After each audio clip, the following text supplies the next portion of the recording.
le discours de la lâcheté.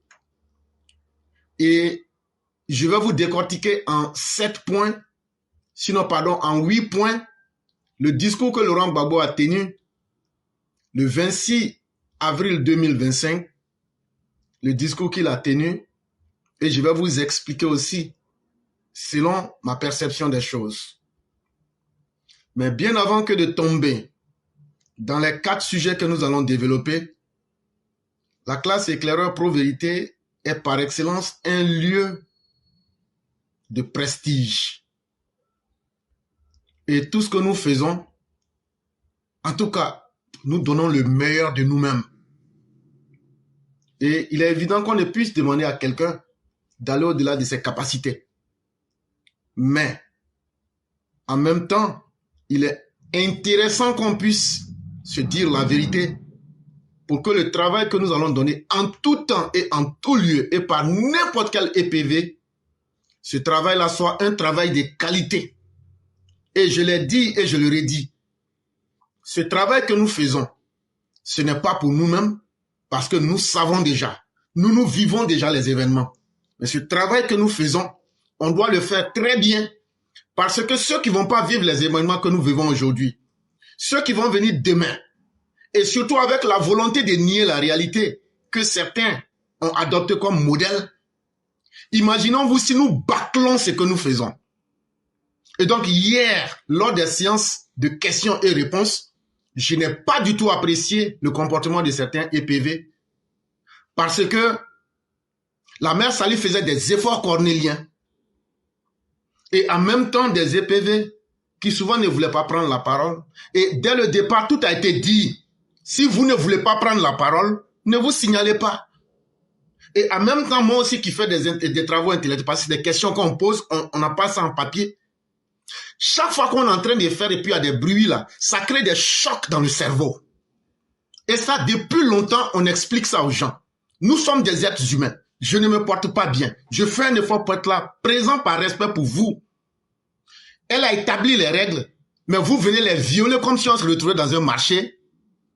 Et si de cette façon que les choses vont continuer, je préfère qu'on arrête dès cet instant. Et ça, je suis très clair là-dessus.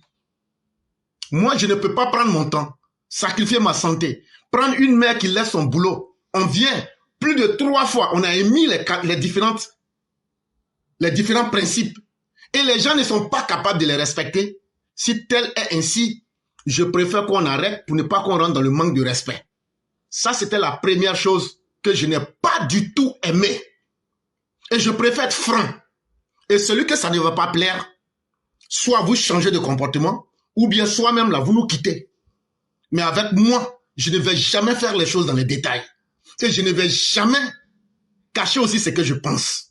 Et ça, je crois que les uns et les autres doivent être très prêts pour ça. Celui qui n'est pas prêt pour ça, qu'il se désengage de nous.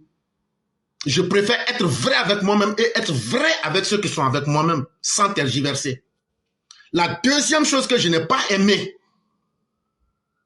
il y a un certain Flavio, un déchet de la nature qui vient. Les EPV ne se sont pas montrés à la hauteur des enseignements que nous vous donnons ici. Je préfère être très vrai et cru.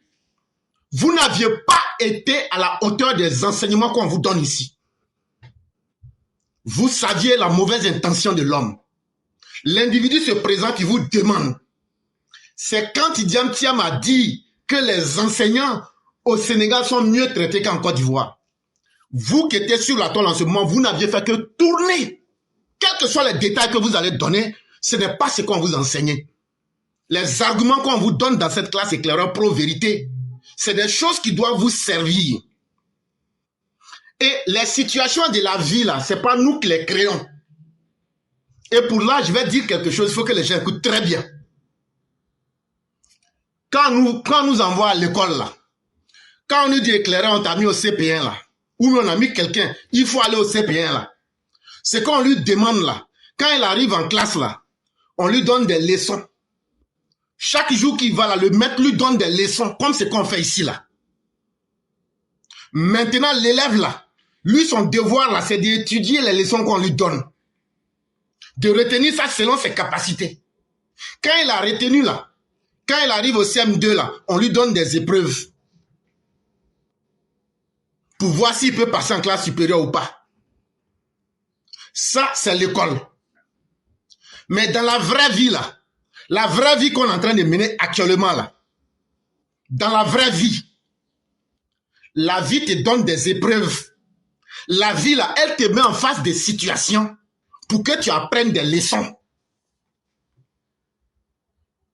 Et c'est pourquoi j'ai intitulé l'école de la vie, un message à tous les EPV. Ce qu'on fait ici tous les jours, là, écoutez-moi très bien. Ceux qui sont là en train de nous suivre parce que ça les plaît ou bien ils aiment entendre ce qu'ils aiment entendre là, on n'a pas le temps pour vous. Et vous pouvez vous désengager. Nous là, ce qu'on veut retenir là, c'est que ce qu'on fait ici tous les jours là, en fonction de ce que tu retiens là, et en fonction des méthodes qu'on vous montre là, quand les événements, quand les épreuves se mettent en face de vous là, vous appliquez les leçons qu'on vous a données. Et c'est très simple. J'ai toujours dit et redit ici 1000 fois, quelles que soient les situations qui vont s'offrir à vous, si quelqu'un vous pose une question, on n'attend pas de vous que vous ayez les réponses ou bien que vous ayez un cahier en main. Vous pouvez taper sur Google. La même chose que la personne demande là. Tout est sur Google. Vous n'aurez pas peut-être tout ce que vous voulez, mais vous pouvez dire à la personne, faisons l'exercice ensemble. Et combien de fois on fait ça ici? Combien de fois on n'a pas fait ça ici? Et chaque jour que Dieu fait, je dis, voilà les liens ici, tapez pour voir. Si vous n'êtes pas capable de retenir, si vous n'êtes pas capable de modifier votre comportement en face de la réalité, c'est que vous n'avez rien appris avec la classe éclaireur pro vérité. Parce que l'individu n'a pas eu ce qu'il voulait. Parce que vous n'aviez pas utilisé la méthode qu'il fallait. On ne vous demande pas d'avoir les preuves en main, mais on vous demande simplement, quelqu'un, quelles que soient les situations, tapons sur Google ensemble, faisons l'exercice ensemble. C'est tout. Et une fois que vous faites ça, vous verrez ce qu'il y a à voir. Et donc, moi, je tiens personnellement à dire que ceux qui ne pourront pas mettre en pratique les leçons que nous enseignons ici, malheureusement, vous ne pourrez pas représenter la EPV. Oui, je préfère être dur, parce que ce que nous voulons faire, c'est un travail qui est méthodique, c'est un travail qui demande de la rigueur, et c'est un travail qui demande qu'on fasse des efforts. De la même manière que la vie nous donne des épreuves, et que nous devrons apprendre des leçons, nous on vous donne tous les deux ici chaque jour. La classe éclaireur pro vérité n'est pas seulement une école qui donne des leçons pour vous faire affronter des épreuves. Nous vous donnons aussi des épreuves pour que vous appreniez des leçons dans la vie. Et l'objectif de tout ça, c'est de vous permettre de vous adapter. La capacité de s'adapter à toutes les situations. Et c'est ça qui fait la force d'un humain. Et les humains qu'on qualifie d'être intelligents, ce sont les personnes qui ont une capacité, quand quelque chose se passe en face d'eux, quelle que soit la situation, ils essaient de regarder à l'intérieur d'eux-mêmes comment je vais faire pour adapter tout ce que j'ai appris là. Comment je fais pour adapter ça par rapport à cette situation pour donner une réponse. Et lorsqu'on n'est pas capable de faire cela, comme on a déjà démontré ici plusieurs fois, c'est qu'on doit se questionner pour savoir si vraiment on est vraiment des EPV. Parce qu'on n'est pas capable de s'adapter, on n'est pas capable de suivre les leçons, et ça, c'est des choses qu'on ne peut pas pardonner. Et ça, il faut le dire dès maintenant. Les leçons que nous donnons ici dans la classe éclaireur pro vérité, que ce soit des cours comme ce que nous faisons en donnant des informations, ou bien que ce soit même des leçons de la vie que nous vous donnons, on a un seul objectif qu'on veut atteindre. Celui de les appliquer dans nos vies. Celui d'utiliser tout ce qu'on a appris, ou bien qu'on sait, en fonction de ce qu'on sait, de les utiliser en face des réalités qui vont s'offrir à nous. C'est notre capacité à nous remodeler en face de ce qui est imprévu, qui va faire de nous des véritables EPV et des gens qui ne vont pas être dans l'improvisation face aux événements de la vie. Dans la vie, tout s'apprend. Dans la vie, ce que vous apprenez, vous devrez appliquer. Et c'est en appliquant que vous devenez parfait. Et donc, à l'avenir, s'il y a des EPV qui ne sont pas capables de faire le minimum quand quelqu'un vient leur poser une question, de dire, bon, allons ensemble devant tout le monde, tapons sur Google, dites directement, je ne connais pas. Dites simplement, je ne connais pas. Point. Et ça s'arrête à ça.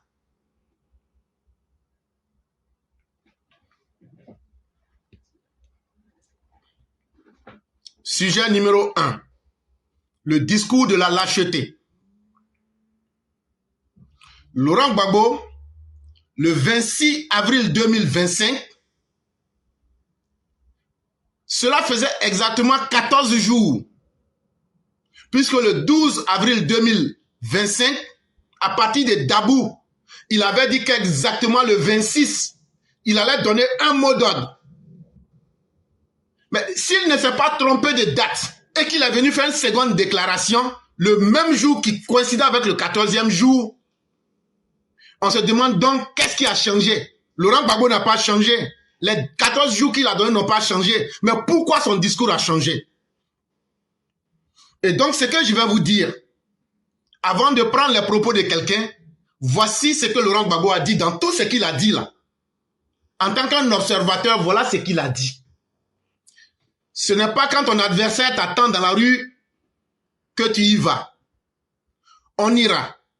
Mais ce n'est pas demain. On va leur laisser le temps. Depuis que mon père et ma mère m'ont mis au monde, je ne recule pas. Parce qu'au fond, reculer, ça signifie quoi? Ce n'est pas quand ton adversaire t'attend dans la rue que tu y vas. Je n'ai jamais pris les armes pour faire la guerre civile. Nous n'allons pas laisser le PDCI mourir. C'est une expression politique importante dans notre pays. Nous allons leur apporter notre soutien, sans rien attendre en retour, car la conviction politique n'est pas un troc. On prendra la rue un jour, mais pas à leur moment. Il faut demander aux gens qui nous gouvernent d'arranger le pays. Nous devons rassembler tous ceux qui ont des raisons de se plaindre. Si on détruit ta maison, nous t'accueillons. Si tu es mal payé, nous t'accueillons. Si la vie est trop chère pour toi, nous t'accueillons. La viande, le poisson, l'huile, le riz, la tiéké, tout cela devient inabordable. Et que tu n'arrives pas à te nourrir, nous t'accueillons. Si on te prend ta forêt ou ton terrain, nous t'accueillons. Le nom de ce mouvement est Trop c'est trop. Parce que, en effet, trop c'est trop. Et trop c'est toujours trop. Je demande à Sébastien Danan Djedje de travailler à la mise en place de ce mouvement dans les semaines à venir. Trop c'est trop transcende les clivages politiques. Ce que je viens de faire là, on appelle ça la synthèse d'un texte. Ce n'est pas comme ça qu'il a parlé. Il a parlé beaucoup plus que ça. Mais ce que j'ai fait là, j'ai pris les points essentiels, j'ai pris ça au style direct comme il les a dit. Et j'ai présenté ça. Pour ne pas que demain on vienne dire, il a transformé ce que Laurent Gbagbo a dit. Et il a menti sur lui. C'est ce que je viens de faire. Maintenant, on va reprendre chacun de ces points-là pour donner la réponse à Laurent Gbagbo. Et puis après, on va le juger en fonction de cela. Petit 1. Ce n'est pas quand ton adversaire t'attend dans la rue que tu y vas. Finalement, on s'est dit que l'homme courageux ou l'homme qui se disait courageux, on a vu que il reconnaît finalement qu'il y a plus fou que lui, Laurent Gbagbo, et que ces plus fous-là peuvent être son terminus. Parce que connaissant les velléités contestataires, Laurent Gbagbo, le fauteur de troubles, quand il reconnaît aujourd'hui qu'il a un adversaire en face et qu'il a eu peur de sortir dans la rue, quand il dit ce n'est pas quand ton adversaire t'attend dans la rue que tu y vas, c'est une manifestation de la plus grosse lâcheté. Ça veut dire Laurent Gbagbo a compris avec ses partisans aujourd'hui que dans les rues là, déjà ce qu'on leur dit là, ils ont entendu. Et puis ils ont vu aussi. Et donc ça les a convaincus que s'ils rentrent dans un rapport de force aujourd'hui là, ça ne sera pas bien pour eux-mêmes. Et donc ça fait que ils ont bien plié leur queue entre leurs jambes et leur chef, le ver de terre Laurent Gbagbo est venu dire, si on sort actuellement là, de la manière que je vois la situation là, ceux-là ils vont nous casser nos gueules d'une manière qu'on n'attend pas. Donc là, on n'a qu'à avaler notre honte et puis on va se retourner pour attendre. Parce que quand je calcule le rapport de force dans les rues actuellement là, ils vont nous casser nos gueules là jusqu'à ce que ça ne va pas rester. Donc, ça, c'est la première chose qu'il faut retenir dans le discours de Laurent Gbagbo. Deuxième chose, on ira, mais ce n'est pas demain. On va leur laisser le temps. Mais justement, ça c'est un discours contradictoire à la réalité. Laurent Gbagbo, les élections c'est dans 6 mois. Le demain que tu dis là, on ira demain là. Mais chaque jour qui passe là, ça réduit tes chances. Donc ce n'est pas toi qui laisses le temps aux autres. Mais c'est le temps qui est contre toi-même. Parce que chaque jour, chaque mois qui passe là, ça ne fait que compliquer ta situation. Mais pourquoi aujourd'hui, tu dis tu vas attendre? Ou bien c'est l'attente qui se trouve dans l'Apocalypse 22, verset 12. Quand Jésus disait à ses disciples, je viens bientôt et j'apporte avec moi ma récompense pour traiter chacun conformément à son œuvre. Celui qui atteste de ces choses, oui, je viens bientôt. Mais nous sommes en 2025. Hein? On est en 2025. Et il ne viendra même pas. Il ne viendra même pas. Ça aussi, il faut le dire. Parce qu'il n'y a rien qui soit plus effrayant que la vérité. Mais quand elle est dite là, elle va vous choquer. Mais après là, vous allez revenir à la réalité. Il ne reviendra pas. De la manière que Jésus ne va pas revenir là. C'est comme ça que ton demain là, que vous allez aller dans les rues là, on vous attend aussi. Mais en tout cas, pour toute personne qui s'est observée sans état d'âme là, le temps n'est pas ton ami aujourd'hui. Pour dire que non, toi tu vas laisser le temps à qui? Alors que toi-même là, chaque jour qui passe là, dans 3 mois, avant 3 mois avant octobre, il faut qu'on dépose les documents. Donc ce n'est pas toi qui détiens le timing, ce n'est pas à toi de décider à qui tu donnes du temps ou pas. C'est les autres aujourd'hui qui maintiennent le timing. Et le timing là, c'est les Ivoiriens qui l'ont. Et donc, on va supposer que ta promesse, que vous allez sortir demain dans les rues, si ce n'est pas le demain de Jésus là, en tout cas, le jour où vous allez sortir là, comme il est toujours dit dans l'Apocalypse 22, verset 12 là, on va tous dire Amen, viens Seigneur. Amen, viens la violence. On va vivre ça ensemble. Parce que ce que vous là, ce qui est derrière vous là, on va enlever cette fois-ci. Mais comme vous n'avez pas encore vu ce qu'on appelle la dureté, ce qu'on appelle la rigueur, cette fois-ci vous allez connaître. Et c'est tranquillement qu'on va vous donner ça. La troisième chose qu'il faut retenir, dans le discours de Laurent Gbagbo, depuis que mon père et ma mère m'ont mis au monde, je ne recule pas. Parce qu'au fond, reculer c'est quoi? Voilà quelqu'un qui veut jouer les faux braves. De la manière, toi tu penses que ta maman et puis ton papa là, que tu ne connais pas là. Faut chercher d'abord à connaître ton père. Mais de toute façon, tu connais ta maman. De la manière que toi tu penses que tu es courageux là. Et puis tu veux faire publicité de ça pour dire que toi tu ne recules pas là. En tout cas, ce que tu as dit hier, 26 avril 2025, c'est pas ce que tu as dit le 12 avril 2025. Tu demandes c'est quoi reculer. Bon, je vais te donner quelques exemples de reculer. Pour reculer là, quelqu'un qui recule là, c'est un lâche. Reculer là, c'est être incapable d'aller lancer le mot d'ordre. Tu as dit le 12 avril 2025 à Dabou devant tout le monde que exactement dans 2 semaines là, c'est 7 fois 2, ça veut dire 2 semaines, 14 jours. Quand tu fais 26 moins 12, ça fait 14 jours. Ça tombait exactement le 26 avril 2025. Pourquoi tu n'as pas été capable de dire dans ta brève là ce que tu n'as pas dit? Pourquoi tu n'as pas été capable de dire je lance mot d'ordre? C'est ça on appelle lâcheté. Quand tu dis quelque chose là, et puis tu ne fais pas là, c'est ça on dit que tu es lâche. C'est ça on dit que tu es un mollasson. Mollasson là, ça veut dire que tu es mourni chez les doula. C'est vrai que tu es un mollasson. Sinon là, si moi je dis je vais faire quelque chose là, je fais. Mais toi là, tellement tu es un mollasson, tellement tu es un vaurien. 2 semaines est venue, tu as avalé ton caca. Tu n'as pas pu dire ça. C'est ça on appelle la lâcheté. Tu as demandé de t'expliquer ce que c'est que reculer, non? C'est ça que je suis en train de t'expliquer là. Babo, tu es un vieux lâche Pro Max Ultra 25. Toi, Babo, là, tu es un vieux lâche Pro Max Ultra 25. Tu as crié devant nous tous ici. 2 semaines là, je vais m'engager pays là, je vais me mélanger, je vais faire ça. Tu devrais avoir honte de toi-même. Le 12 avril 2025 là, on était vivant. Le 25 avril 2025 là, on est encore vivant. Mais tu n'as pas eu les couilles pour donner ton mot d'ordre, pour gâter le pays. C'est ça là, on appelle là. Tu as chié, et puis tu as pris ton caca là, et puis tu as mangé, tu as avalé ton caca. Parce que toi-même dans ton discours, tu dis ce qui t'a fait reculer là. C'est parce que tes adversaires t'attendaient dans la rue. Ce n'est pas quand ton adversaire t'attend dans la rue que tu y vas. Donc tu as compris qu'il y a un garçon devant toi. Sinon, ce n'est pas l'envie de gâter le pays là qui te manque. Gâter le pays là, ça te gratte. Mais on allait enlever ça avec râteau dans ton corps. Toi avec tes militants sauvagés.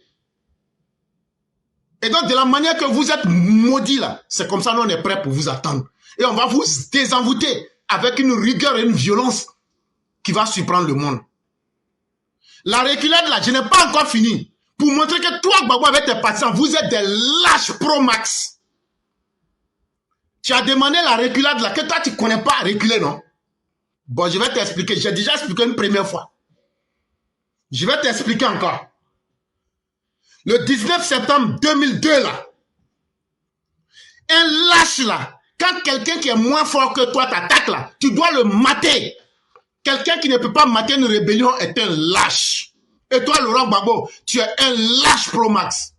Parce que si tu n'étais pas un lâche là, le 19 septembre 2002 là, quand tu es revenu là, tu dis, tu as crié devant tout le monde que quand toi, Woody, devenu Wooby, quand on t'attaque là, que toi tu prends épée là et puis tu piques la personne avec. On dit ouais, on dit comment tu vas faire? Il dit attendez quand je vais rentrer en Côte d'Ivoire. Et on attend quand tu rentres en Côte d'Ivoire, qu'est-ce que tu fais? Tu fuis pour aller demander l'aide des impérialistes français pour protéger ton pouvoir moribond. Quelle honte!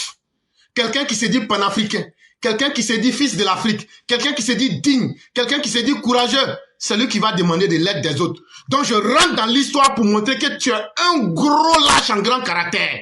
Sinon là, tu devrais te lever avec ton armée là pour aller affronter les petits caporaux puis les mettre à leur place. C'est nous qui avons appelé la France pour nous aider.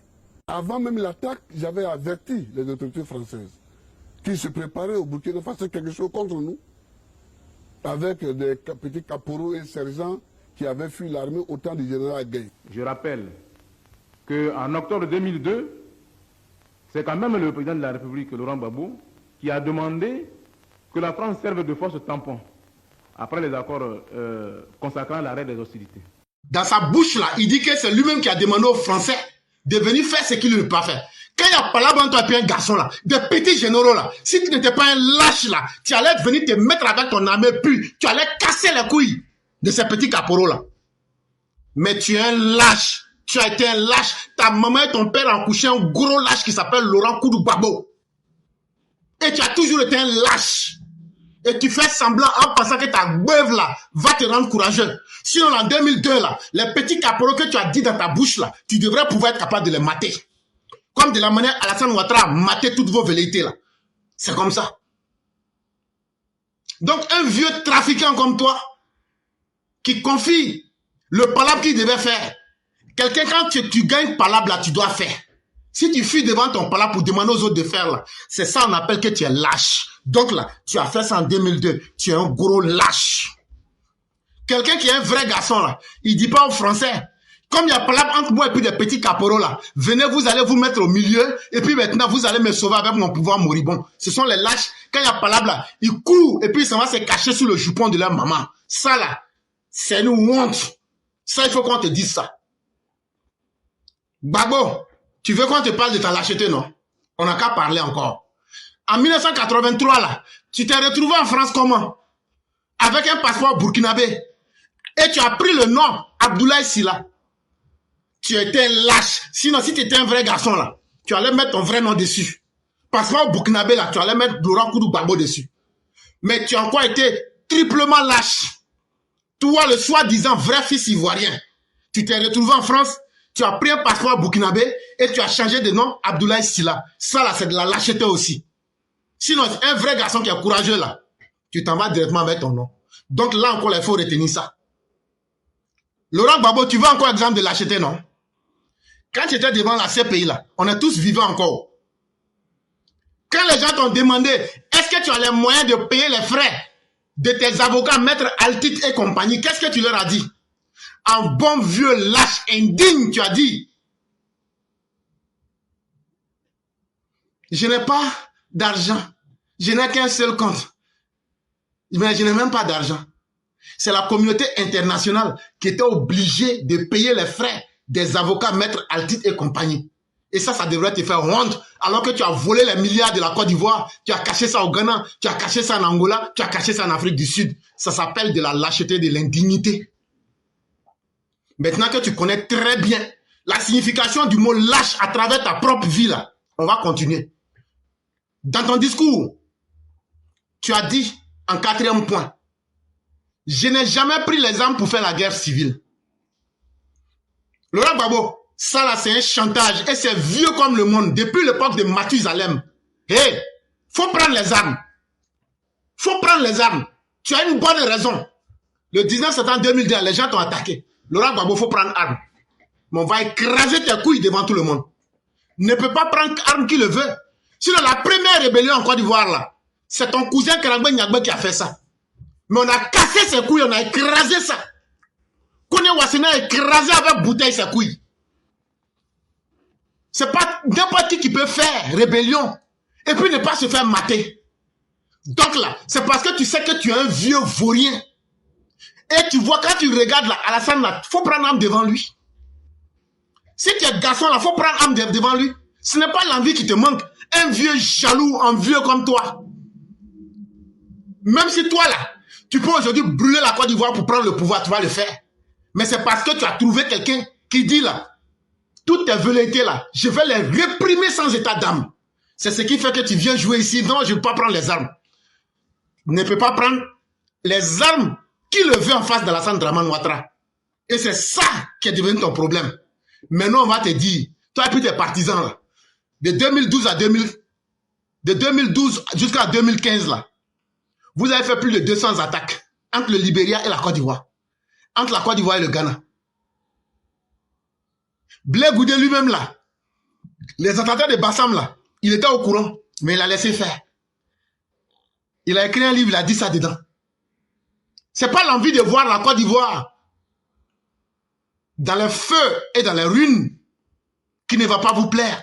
Mais c'est parce que la volonté de celui aujourd'hui qui est là, qui contrôle ce pays-là, cette volonté-là vous dépasse.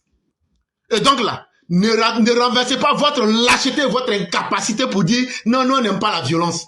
Qui est plus violent que toi, Laurent Gbagbo? Quelqu'un, depuis que la Côte d'Ivoire existe, c'est toi qui as créé les escadrons de la mort. C'est toi qui as fait violer les femmes. C'est toi, Laurent Gbagbo, qui allait prendre des étrangers pour venir tuer les Ivoiriens. Les Angolais, les Libériens, les Lima FS, les Sierra Leonais comme les Sam Boukari. Des mercenaires togolais ghanéens. Des mercenaires sud-africains. Et aujourd'hui, tu veux jouer les moralisateurs. Faut prendre arme. Ce qui est arrivé à Karangbe Nyagbe là, ça sera même un échantillon dans pour toi. On va te dégonfler d'une manière même que tu n'espères pas.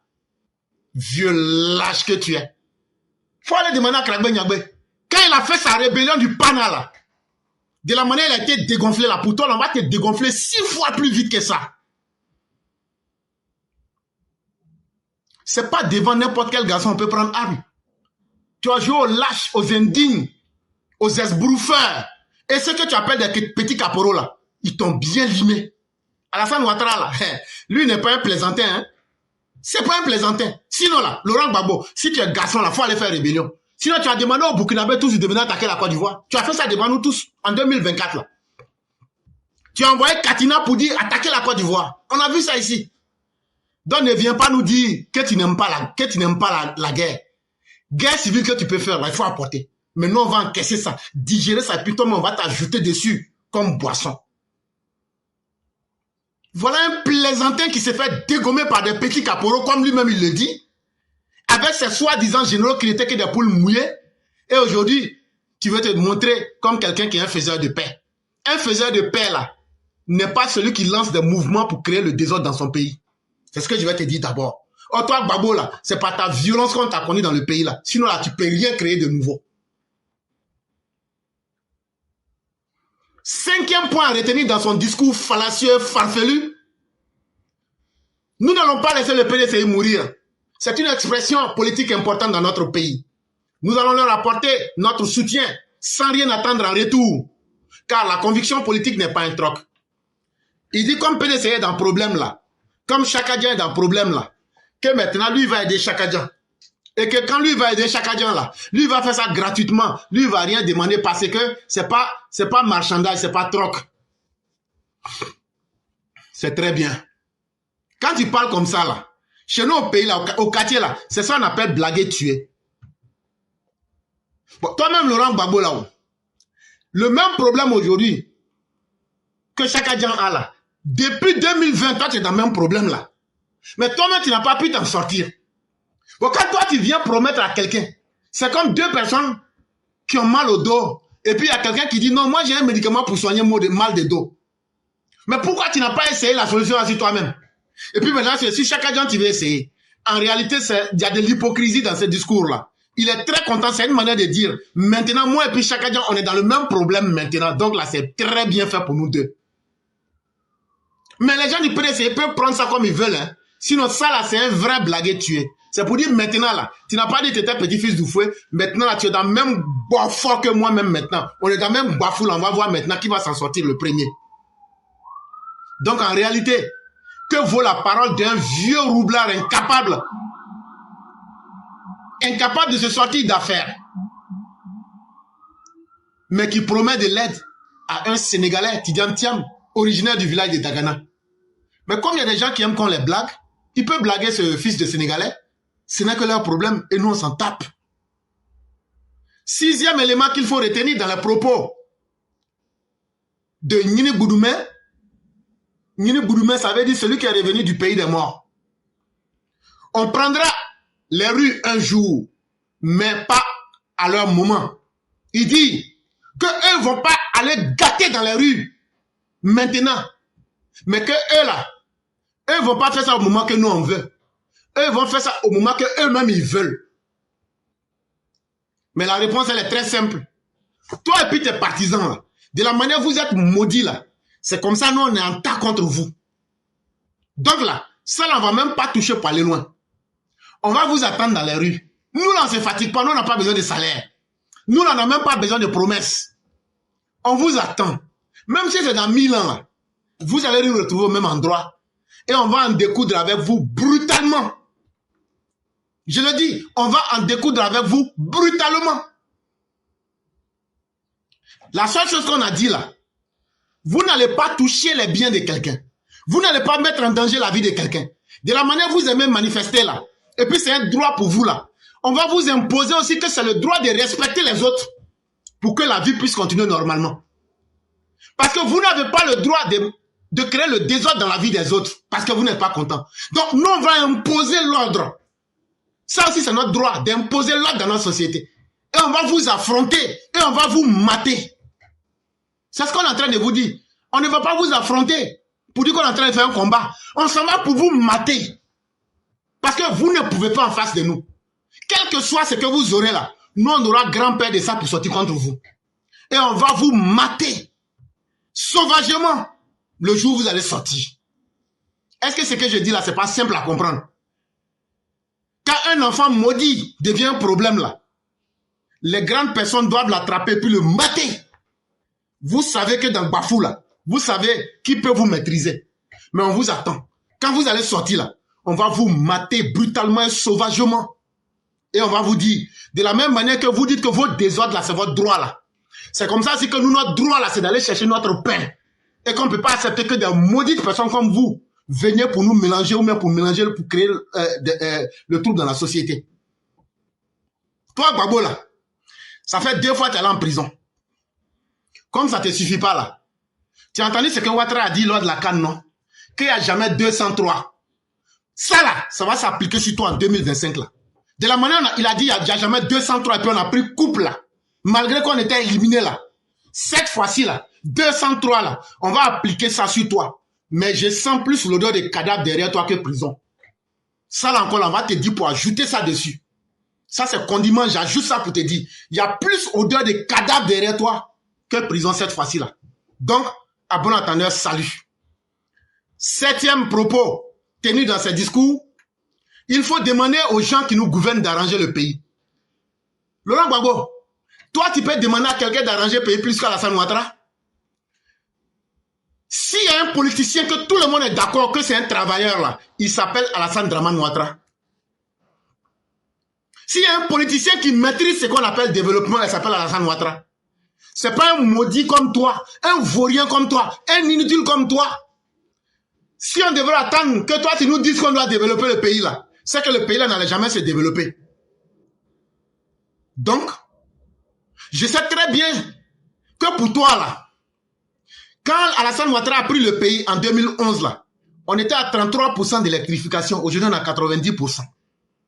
Alassane Ouattara a construit plus de 600 lycées et collèges. Alassane Ouattara, depuis le 11 avril 2011 là, il a construit lui seul 6 universités. Depuis le 11 avril 2011 là, aujourd'hui là, il nous a fait quitter des pays PPTE à pays avec une économie intermédiaire. Depuis le 11 avril 2011 là, jusqu'à aujourd'hui là, il a imposé la paix. Il a imposé la paix. Aujourd'hui là, du 11 avril 2011, où le taux d'insécurité était à 6,6 là, il a pu faire baisser l'insécurité jusqu'à 1,2 en avril 2025. Je sais que quand tu dis que les dirigeants doivent arranger le pays là, je comprends que pour toi, arranger le pays là, on n'a qu'à violer les lois du pays pour que toi tu sois content. Et puis maintenant, c'est ça qui est arranger le pays pour toi. On ne le fera pas. Tu t'amuses, tu te blagues. On ne le fera pas. On t'a dit ça. Le porte-parole du gouvernement a dit. On te dit ça tous les jours. Maintenant, ce que tu peux faire là, il faut faire. Sinon, si c'est vrai développement là, donc ça veut dire que vous allez manger goudron. Le progrès qui a été réalisé là, faut dire à tes partisans, ils n'ont qu'à enlever les enfants dans les universités. Là où on a mis courant là, faut leur dire, ils n'ont qu'à couper les fils de courant là. Les collèges et lycées là, il faut leur dire d'enlever leurs enfants. Les rentes viagères que tu prends là, c'est parce que la Côte d'Ivoire n'est plus PPTE, qu'aujourd'hui là, on a pu faire une bonne économie qu'on arrive à te payer. Il faut refuser ça. Si aujourd'hui là, la Côte d'Ivoire était dans la violence comme toi tu l'as laissé là, est-ce que tu allais bénéficier de la paix d'Alassane Ouattara? Or toi, pendant ton régime calamiteux, macabre, tu n'as fait que mettre les Ivoiriens dans les dangers chaque jour que Dieu fait. Et donc ce n'est pas un incapable comme toi qui va demander à ce qu'on puisse arranger le pays. Ça là, tu es déjà très largement en retard sur le développement qu'a connu le pays depuis 2011. Donc, si c'est maintenant pour toi que tu te réveilles, c'est que c'est trop tard pour toi. Mais je connais bien le fond de ta pensée. On n'a qu'à arranger les cafards comme toi pour que maintenant on viole les lois et puis maintenant on reste dans la société du désordre. C'est pour toi ça, arranger le pays. On va jamais faire ça pour toi aujourd'hui. On ne le fera jamais pour toi et on attend de voir ce que tu peux faire. Cette fois-ci là, non seulement on ne va pas faire ce que tu dis là, mais ça va devenir bobo du monde dans ton corps. Et puis on va voir comment ça va se terminer sur toi. 8e et dernière chose qu'il faut retenir des propos loufoques de cet individu. Nous devons rassembler tous ceux qui ont raison ou qui ont des raisons de se plaindre. Il y a tous ceux qui se plaignent dans le pays là, que eux vont les réunir tous. Mais Laurent Gbagbo, c'est pas quand tu te plains là que tu as raison. Il y a des gens là, se plaindre là c'est quelque chose, mais avoir raison est une autre chose. Si on détruit ta maison, nous t'accueillons. Si tu es mal payé, nous t'accueillons. Si la vie est trop chère pour toi, nous t'accueillons. La viande, le poisson, le riz, la tiéké, l'huile. Mais si tu ne travailles pas, la vie sera toujours chère pour toi. C'est pas toi-même, Laurent Gbagbo, qui dit à tes partisans de croire en toi, qui n'ont qu'à venir se sacrifier pour toi. Quand ils vont prendre le pouvoir, tu vas leur donner à manger gratuitement. Donc la vie sera chère pour eux. La vie n'a jamais été moins chère pour des paresseux, des indigènes, des incapables, des indignes. Des gens qui ne veulent pas se lever pour bouger les fesses. Des gens qui aiment leurs 10 doigts. Mais la vie sera chère pour vous. Et donc vous serez là toujours à vous plaindre. Mais on s'en fout de vos plaintes. Maintenant, tu dis que si la vie est inabordable, que quelqu'un n'arrive pas à se nourrir, que vous allez l'accueillir. J'espère que tu vas accueillir ces pays pour les amener au Burkina, au Mali, au Niger, où la vie est moins chère. Là, comme ça, là, ils seront très bien et ils seront à l'aise là-bas. Si on prend ta forêt ou ton terrain, nous t'accueillons. Bon, les terrains des gens qui ont été pris là, que M. Comé a pris là, il faut aller arracher, tu vas remettre. Vieux menteur que tu sois. Faut pas on va aller loin. Les terrains des gores que M. Comé a pris là, il faut aller récupérer, tu leur donnes. Toujours en train de parler, mais pour ne rien dire. Un vieux lâche, vaurien, esbrouffeur, histrion que tu sois. Il faut aller prendre, tu vas envoyer. Si tu es vraiment garçon là, maintenant, ton trop c'est trop que tu as créé là. Il faut aller prendre, tu leur donnes maintenant. Là, on va savoir vraiment que tu es le fils de ta maman. Le nom de ce mouvement, c'est trop, c'est trop. Parce qu'en effet, trop, c'est toujours trop. Je demande à Sébastien Dano Didier de travailler à la mise en place de ce mouvement dans les semaines à venir. Trop, c'est trop, transcende les clivages politiques. En réalité, qu'est-ce qu'il faut attendre de ce message? Laurent Gbagbo montre tout son échec politique. Il montre qu'il n'a plus d'idées, il en panne sèche d'idées. Même pour faire le mal, il ne peut plus. Même pour réunir ses amis de l'opposition pour faire du mal, il ne peut plus. Et donc, à travers cet appel-là, tous ceux qui n'ont pas mangé, venez derrière moi. Tu n'es pas Jésus, frère. Si c'est ça là, ton programme de campagne là, non seulement tu t'es réveillé trop en retard, mais c'est une improvisation trop grotesque. C'est une improvisation trop grotesque. Non, si tu as faim, il faut venir. Non, si ta femme t'a chassé la nuit, il faut venir derrière moi. Non, si tu vas à l'école, que tu n'as pas de diplôme là, il faut venir. Moi, je vais dire, comme on a triché pour Michel Babou, on va tricher pour toi. La Côte d'Ivoire de la médiocrité, on en a fini avec. La Côte d'Ivoire de la médiocrité là, c'est fini. Et à travers ce discours-là, même l'opposition, pour pouvoir les réunir, tu ne les maîtrises pas. Et donc, c'est un discours de désespoir. Pour dire, je ne sais plus à quel sein me vouer. Je ne sais plus, je ne peux plus. Donc, je vais lancer un discours dans le vide comme ça, pour que s'il y a des gens qui vont peut-être tomber dans le filet, ils vont venir se confier à moi. Et on va faire un soulèvement populaire. Hey, quel que soit ce que vous allez faire là, nous on vous attend. Nous on vous attend. Nous on ne demande pas ça là, on ne se décourage pas. On est là. Mais la haine qui est dans nos cœurs là, de toute façon on va démontrer ça sur vous. De toute façon on va déverser ça sur vous. Vous allez dire vraiment, vous ne saviez pas que Dieu avait mis des démons parmi les humains qui avaient la haine remplie dans leur corps. Mais tous nos parents que vous avez assassinés, tous les individus que vous avez fait passer à l'article 25 là, on va vous faire exactement les mêmes choses. Maintenant, si on ment là, sortez seulement. Si on ment là, si on ne peut pas faire là, sortez un jour. Ce jour-là, vous allez comprendre beaucoup de choses. Et ce jour-là, ça sera le premier jour, on va vous rééduquer, on va vous recycler. Et on va faire votre mise à jour dans tous les sens. Avec ta voix, on dirait un marguerite enceinte. Cette fois-ci, là, on ne va pas vous louper. Les élections, là, élections 2025, là, élection qui va se passer le 25 octobre 2025, là, même si on voit quelqu'un avec lance-pierre, là, on va te broyer avec ton lance-pierre. Théo t'a parlé, il était resté à main, il t'a parlé, tu as oublié. Le président Ouattara a dit que ces élections vont bien se passer. Nous-mêmes qui sommes les gens du RDL, on vous dit, cette fois-ci là, Alassane Ouattara là, même s'il veut là, il n'a qu'à venir faire discours, on ne va pas accepter, on ne va pas l'écouter. Personne ne laisse sa maison brûler. Personne ne laisse son bar brûler. Personne ne laisse sa vie détruite. Personne, je dis bien, personne ne laisse ces impénitents, ces mécréants, ces impies, ces philistins venir détruire la vie de qui que ce soit. On va vous mater avec une violence et avec un seul objectif, celui de vous neutraliser. Cette fois-ci là, on va pas vous chicoter simplement, hein. On va vous neutraliser. Vous savez de quoi je parle? Ça veut dire là, ceux qui fabriquent les cercueils là, ils vont se frotter les mains. Ils vont dire, le business n'a jamais été fructueux que cette année. Et quand on va demander, ah, ce sont des gores. On est prêt, on vous attend. Ça là, c'est son discours maudit là. Ces explications là, je vous ai donné.